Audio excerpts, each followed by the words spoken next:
네, 하나님의 명령으로 인해서 제1차 인구조사가 실시가 되었습니다. 그게 이제 어제 민수기 1장을 통해서 우리가 살펴보았던 내용입니다. 이제 인구조사가 끝났습니다. 인구조사가 끝나고 이제 장거리 여행을 시작해야 합니다. 그렇기 때문에 이제 진영을 정비할 차례가 된 것이죠. 이때 하나님께서는 모세와 아론을 부르시고 이스라엘을 향한 하나님의 명령을 전달하십니다. 민수기 2장에서 내려진 하나님의 명령을 간단하게 요약을 하자면은 진영을 조직하라라는 것입니다.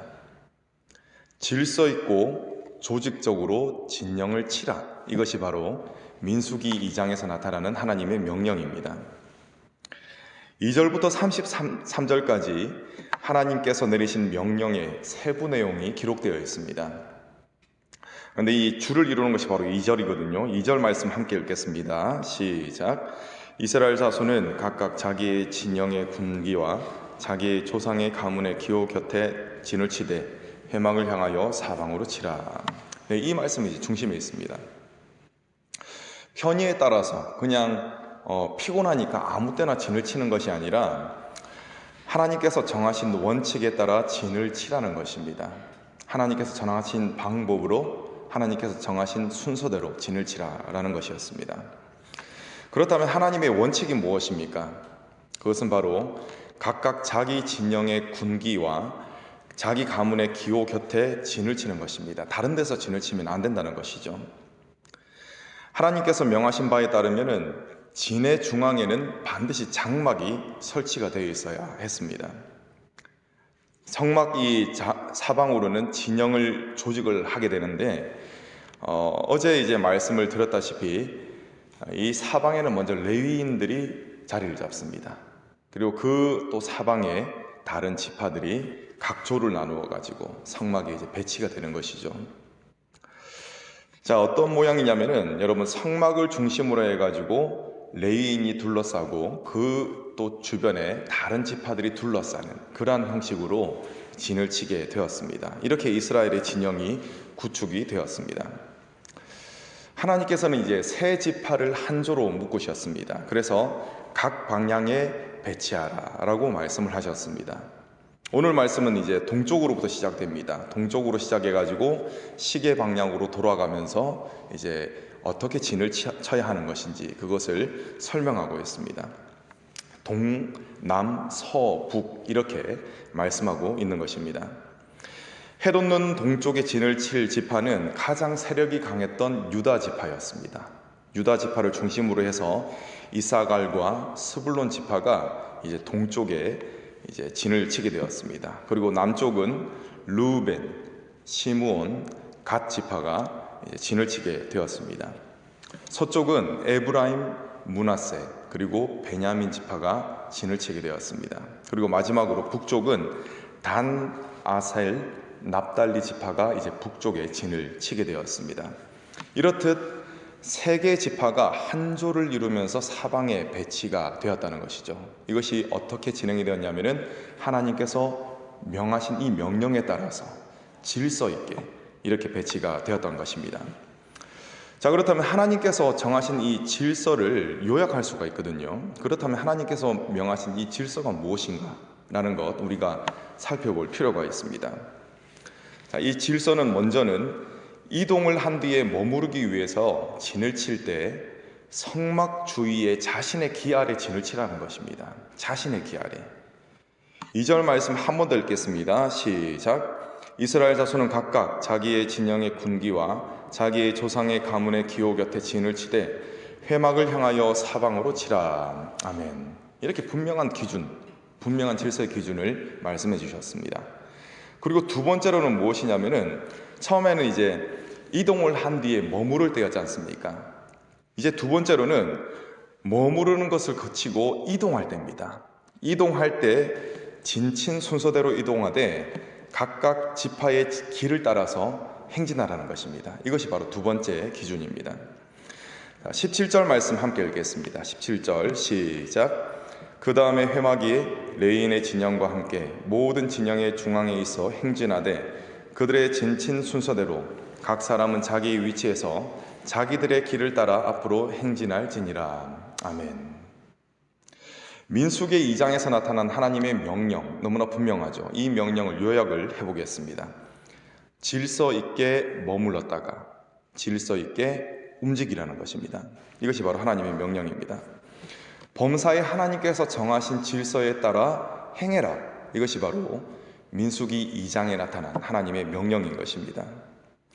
그리고 이 질서 중 중요한 부분은 무엇이냐면은 성막을 중심으로 머무르고 움직이되 깃발을 따라 행진하라는 것입니다. 그렇다면 오늘 말씀이 우리에게 주는 교훈이 무엇이겠습니까? 이해를 돕기 위해서 예를 좀 들겠습니다. 여러분들 잘 아시는 분도 계시겠지만 저는 경남 바닷가에 있는 마산이 고향입니다. 남쪽 지방 출신입니다. 그래서 이 위쪽 동네하고는 별로 친하지 않습니다. 지리에 익숙하지 않아요. 그래서 어디를 이동할 때는 반드시 내비게이션의 도움을 꼭 받아야 합니다. 그런데 한 번씩 난감할 때가 있습니다. 언제 난감하냐면은 저는 분명히 내비게이션 이 어플을 스마트폰을 이용해서 이제 사용하는데 작동을 시켰거든요. 근데 이 내비게이션이 정신을 못 차립니다. 계속 띵띵띵띵 하면서 틀렸다고 다른 방향으로 가라는 거죠. GPS 신호가 늦게 잡혀서 이 내비게이션이 헤매고 있는 거거든요. 내비게이션이 헤매면 저도 헤맵니다. 헤매가지고 정신을 못 차려요. 자, 왜 여러분 제가 굉장히 그때 난감합니다. 그렇다면 왜 난감하겠습니까? 왜 난감하냐면은 내가 지금 있는 자리가 어디인지, 위치가 어디인지 그것을 감을 잡지 못하기 때문에 굉장히 난감해집니다. 그러니까 내 위치를 모르니까 혼란이 생기고 내 위치를 모르니까 불안감이 막 생기는 것이죠. 여러분, 이것은 한 가지 예이지만 인생의 경우도 마찬가지입니다. 내가 어디에 있는지, 내가 인생의 어디에 있는지를 모르기 때문에 혼란스럽고 불안해지는 것입니다. 요즘 참 인터넷이 많이 발달되었습니다. 이 인터넷이 발달됨에 따라 오가는 정보량은 엄청나게 많아졌습니다. 그런데 사람들은 정작 인생을 어떻게 살아야 하는지 그것을 알지 못합니다. 그래서 갈팡질팡하고 있는 것이죠. 어떤 이는 자신이 가지고 있는 가치를 따라서 정말 자신 있게 멋들어지게 살아가고 있는 것 같습니다. 그런 하나님이 없는 모든 사람들이 살아가는 이 모습들을 성경에 기록을 한다면 하나님께서 어떻게 기록하실 것 같습니까? 저는 하나님께서 이렇게 기록하실 것 같습니다.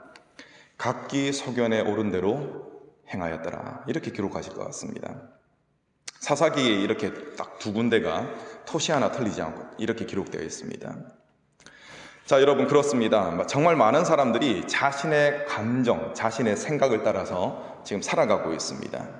이는 예나 지금이나 변함없는 모습이지만 특히 현대에 와서는 자신의 소견대로 살아가는 경향이 더 도드라지게 나타나는 것 같습니다.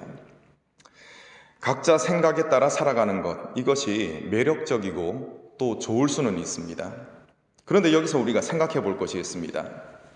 각기 소견에 따르는 그것이 비본질적인 문제인 경우에는 그것이 문제가 되지 않습니다. 그것은 이제 자신이 좋아하는 것을 따르는 것이 오히려 더 매력적이고 더 좋은 것이죠. 하지만 본질적인 문제를 자신의 소견에 오른 대로 행하게 된다면 이것은 파멸에 이르는 지름길이 되고 말 것입니다. 여러분, 사탄은 여러 가지 방법을 통해서 이렇게 말합니다. 긍정의 힘을 믿어라. 내 속에서 잠자고 있는 거인을 깨우라. 사람이 먼저다. 좀 정치적인 색깔이 있는 그런 말이지만 정치적인 말은 아닙니다. 자, 여러분, 생각해 봅시다. 하나님이 배제된 긍정 어떻습니까? 하나님의 능력을 멸시하는 내 속의 거인 어떻습니까? 하나님보다 사람의 이 탐욕을 먼저 따르는 모습, 하나님의 눈치를 살피는 것보다 사람의 눈치를 먼저 살피는 모습 어떻습니까? 만약 세상이 말하는 이러한 소리들을 무분별하게 따라가게 된다면 훗날 영원한 멸망이 손을 흔들고 반기는 모습을 맞이하게 될 것입니다. 우리는 거짓된 길로 빠뜨리고자 하는 유혹이 넘치는 세상, 그 세상 속을 지금 살아가고 있습니다. 오늘 말씀은 이러한 우리들에게 아주 분명한 무엇을 선포하고 있습니까? 질서를 선포하고 있습니다. 반드시 따라야 할 질서를 선포하고 있는 것이죠. 세상은 이것을 따르라, 저것을 따르라, 그것을 이야기합니다. 그러나 하나님께서는 이렇게 말씀하십니다. 오직 나를 따르라 라고 말씀입니다.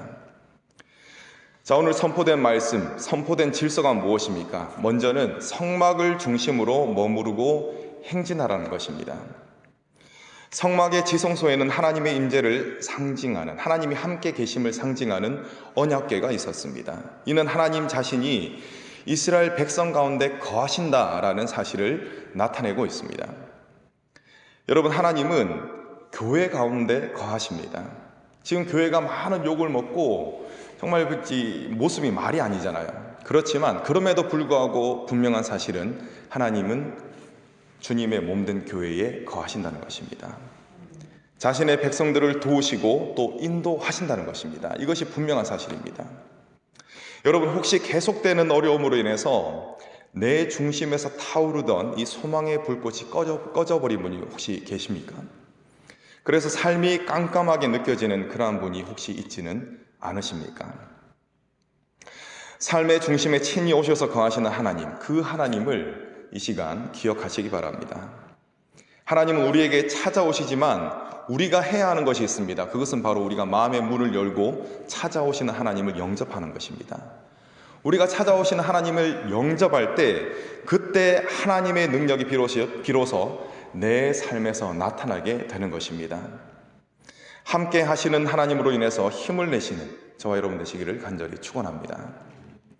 오늘 선포된 분명한 질서의 두 번째는 길을 따라 머무르고 길을 따라 행진하라는 것입니다. 깃발은 각 지파의 사람들이 잘 볼 수 있는 곳에 세워져 있었을 것입니다. 그들은 어디에 있든지 무엇을 하고 있든지 자신들의 깃발의 위치가 어디에 있는지 그것을 항상 파악해야 했습니다. 그렇게 해야만 갑작스럽게 이동하거나 또는 이제 멈춰야 되는 그런 상황이 발생했을 때 그 깃발을 따를 수 있기 때문에 그렇습니다. 여러분, 깃발은 어떤 것입니까? 깃발은 보이는 것이고 또 반드시 따라야만 하는 것입니다. 그렇다면 우리의 깃발이 되시는 분이 누구이십니까? 바로 예수 그리스도이십니다. 여러분, 성부 하나님이 우리를 사랑하신다는 사실은 틀림없습니다. 변함없는 사실입니다. 그런데 만약 예수 그리스도께서 이 땅에 오시지 않으셨다면 어떻겠습니까? 우리는 그 큰 하나님의 사랑을 경험할 수가 없었을 것입니다. 예수님이 이 땅에 오시지 않으셨다면 하나님이 사랑이시다라는 사실, 그것은 알기는 알 겁니다. 그런데 철학적으로, 추상적으로 아는 수준, 그 수준, 마치 뜬구름을 잡는 듯한 그 수준에 머무르든지 아니면 그 수준에 미치지 못할 수도 있습니다. 하지만 하나님의 사랑은 예수 그리스도를 통해서 분명히 나타났습니다. 하나님의 사랑은 예수님의 말씀 한마디 한마디 속에서 나타났습니다. 그리고 하나님의 사랑은 예수님의 몸짓 속에서 또한 이 하나님의 말씀에 죽기까지 순종하신 그 순종의 모습에서 하나님의 사랑이 나타났다는 것입니다. 그래서 우리는 예수 그리스도를 통해서 하나님의 사랑을 느낄 수가 있는 것이고 예수 그리스도를 통해서 하나님의 사랑을 볼 수가 있는 것입니다. 그러므로 예수 그리스도는 우리 인생들의 변함없는 영원히 따라야 할 깃발이 되시는 것입니다. 여러분, 깃발 되시는 그리스도를 잃어버리면 방향을 잃어버리게 됩니다. 내 위치를 잃어버리게 되며 삶의 의미를 잃어버리게 됩니다. 그렇기 때문에 예수님이 다시 오시는 그날까지 우리가 부지런히 끊임없이 해야 할 일은 그리스도를 붙잡고 또 붙잡는 것입니다. 살다 보면은 예수 그리스도를 붙들고 있는 이 소나기에, 믿음의 소나기에 힘이 빠질 때가 있습니다. 이때 제일 위험한 반응은 살다 보면 그럴 수 있지, 이겁니다. 그러면서 이 현상을 대수롭지 않게 생각하는 것입니다. 여러분, 그리스도를 붙드는 것은 생명과 연결되어 있습니다. 매 순간 기도와 말씀과 또 묵상으로 깃발 되시는 그리스도를 붙드시기 바랍니다. 제가 이제 조암에 온 지 한 1년, 한 10개월 됐네요. 근데 제가 조암으로 오기 전에 어떤 권사님이 구두를 선물하셨습니다. 구두를 선물하시면서 목사님, 꽃깃 마늘 걸으시기 바랍니다. 고생 많으셨습니다. 이렇게 하면서 구두를 선물하셨거든요. 자, 그런데 제가 걷는 길이 꽃길만은 아니었습니다. 꽃길인 때도 있었지만 꽃길만은 아니었습니다. 여러분들도 마찬가지일 겁니다. 인생에 다양한 문제들이 들어닥치게 됩니다. 이렇게 문제들이 들이닥치게 되면은 정신이 아득해지고 또 심한 경우에는 절망감이 엄습하며 우울한 감정이 밀려올 때가 있습니다. 여러분, 절망감이 여러분들의 생명을 삼키기 전에 약해지는 믿음의 소나기에 다시금 힘을 주시기 바랍니다. 백문일답입니다. 여러 가지 그러한 문제들이 있는데 그것에 대한 해답은 오직 한 가지라는 것입니다. 바로 예수 그리스도입니다. 우리가 영원히 따를 깃발이 되시는 예수 그리스도, 그 예수님을 다시금 붙드시고 순종하시며 나아가시는 저와 여러분 되시기를 간절히 축원합니다. 기도하겠습니다.